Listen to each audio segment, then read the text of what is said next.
एक thermal power plant. तो thermal power plant में हम जानेंगे एक छोटे से मतलब एक 60 वीडियोस में हम कह सकते हैं कि 4 से 5 मिनट की वीडियो में कि हमारा जनरेशन से लेकर ट्रांसमिशन तक का पूरा सिस्टम जानेंगे। अब देखिए यहाँ पे बड़ी बड़ी चिमनीज दिख रही होंगी, चिमनी से हमारा धुआं निकल रहा है। इसका मतलब ये है कि हमारी यूनिटें चालू हैं। टोटल ये हमारा परीक्षा का थर्मल पावर प्लांट है, यहाँ पे 6 यूनिटें हैं। अब इनमें से देखिए हमारी यूनिट्स इस समय चालू हैं, और यूनिट का मतलब सबसे हमारा स्टार्टिंग होता है कोल से, यानी कोयला जो होता है वो हमारा इंपॉर्टेंट सोर्स होता है प्लांट में।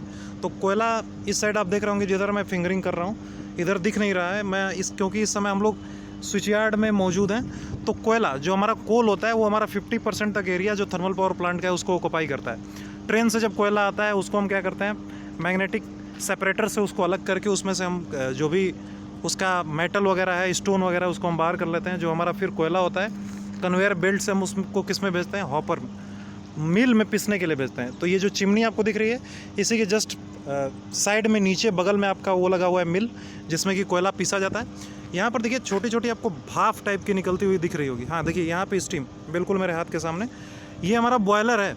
आप देखिए चिमनी के साथ में जो एसेसरीज लगी हुई है आपको नीचे दिख रही है, ये हमारा बॉयलर दिख रहा है आपको। तो बॉयलर हमारा water in tube, fire in tube, दोनों बॉयलर हम यहाँ पे यूज़ करते हैं। तो वहाँ से हम क्या करते हैं, सीधे उसी बॉयलर के जस्ट नीचे हमारी फर्नेस होती है। उस फर्नेस में हम क्या करेंगे, फर्नेस में हम कोयले को डालेंगे, और डालने के बाद हमारा क्या होगा, उस फर्नेस में हम आग लगाते हैं। उस फर्नेस में हम फ्यूल को क्या करते हैं, जलाते हैं।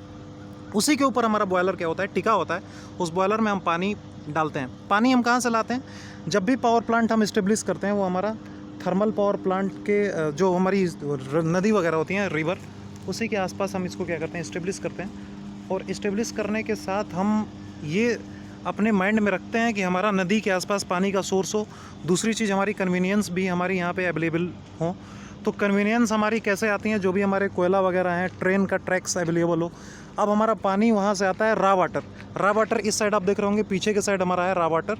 रा वाटर से हमारा पानी क्या होता है, क्लोरिफिकेशन उसका होता है। क्लोरिफिकेशन करने के बाद उसको जब हम प्योरीफाई कर लेते हैं, उसके सारे केमिकल्स जो हमारे वाटर में इम्प्योरिटीज़ होती है उसको निकालने के बाद हम किस में भेजते हैं, सीधे हम किस में लाते हैं, बॉयलर में।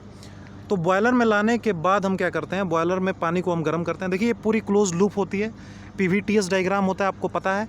ये हमारा रैंकाइन साइकिल पे बेस्ड होता है। उसको हम बॉयलर में भेजने के बाद उस पानी को हम गर्म करते हैं और उसको टरबाइन पे इम्पैक्ट करते हैं। ये जो एरिया दिख रहा है, जो टॉप मोस्ट बिल्डिंग आपको दिख रही होगी सबसे ऊपर वाली, यहाँ पे सारे हमारे जनरेटर्स, उसको आप अल्टरनेटर कह लीजिए, एक्साइटर के साथ और टरबाइन के साथ आपस में तीनों कपल्ड होते हैं। उस पर हमारा कंडेंसर जो हमारी स्टीम होती है वो उसको सुपर सेचुरेटेड करके हम उस पर टरबाइन पे इम्पैक्ट करते हैं। टरबाइन हमारी रोटेट करती है, टरबाइन से हमारा जनरेटर अल्टरनेटर घूमता है।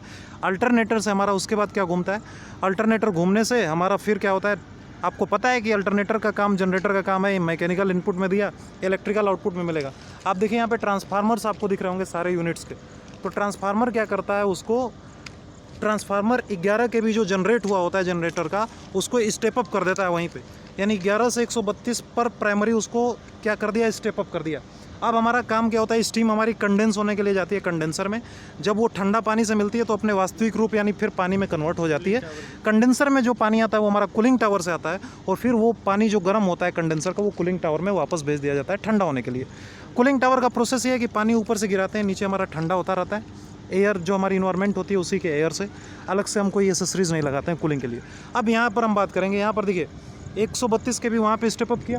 यहाँ पर आप देख सकते हैं 132 kV का ट्रांसफार्मर है, यानी कि 132 इसकी इनपुट है और आउटपुट इसका कितना है, 220 kV। जितना भी आप स्टेप अप करना चाहें उतना आप स्टेप अप कर सकते हैं, डिपेंड करेगा कि हमारी डिस्टेंस कितनी है। यहाँ पे आप टावर देख रहे होंगे स्विच यार्ड के बाहर, ये जितने भी हमारे टावर्स लगे हैं ये सारे ट्रांसमिशन टावर हैं।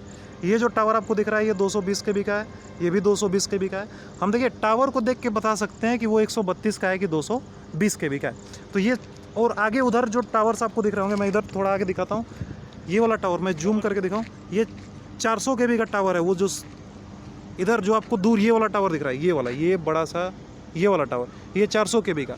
तो स्टेप अप 400 kV का मतलब कि हमें जो सप्लाई भेजनी है वो लॉन्ग डिस्टेंस में भेजनी है। तो ये हमारा ओवरऑल व्यू होता है प्लांट का, थर्मल पावर प्लांट का, कैसे हमारा जनरेशन होता है। मैं आपको एक बार दिखा देता हूँ पूरा।